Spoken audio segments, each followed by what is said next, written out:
people in Tetbury today, but this is a subject that we know you have lots of questions about, and joining us to help work out the fact from the fiction is Dr. Bharat Pankhankia, an expert in public health and disease prevention. Thanks for coming on, Doctor. You're always so reassuring.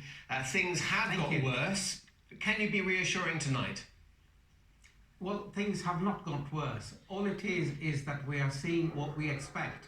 So what has happened is we've got these little flares of sporadic isolated cases arising, and this is what I would expect from a virus that has started to circulate amongst our population. So to repeat, things haven't got worse. This is as expected. Well, the Prime Minister said today the spread of the virus is now likely. Just how bad do you think it may get?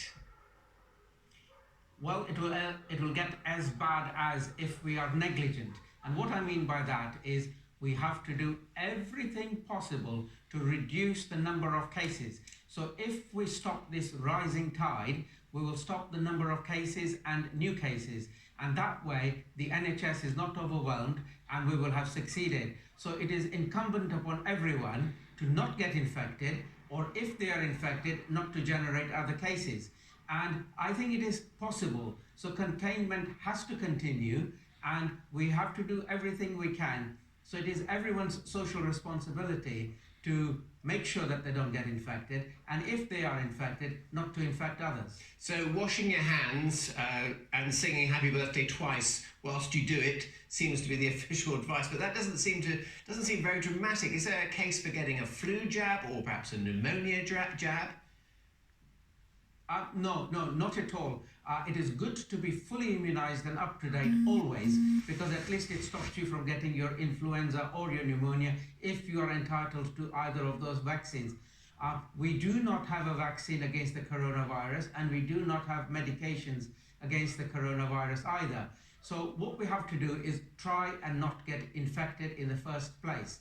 And that is, you exercise good hygiene, as I have said before.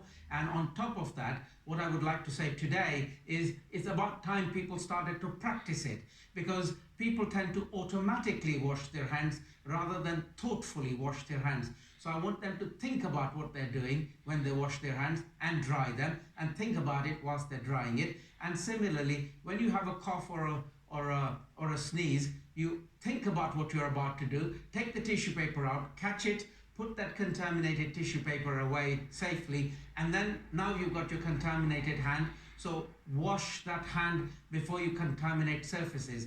That is what everyone should start practicing and doing. It's simple stuff, very obvious, but let's hope that everybody does. Thank you so much for coming on our programme again tonight. You're welcome. Nice to see you. Thank you. Welcome. Thank you. And there's a BBC News special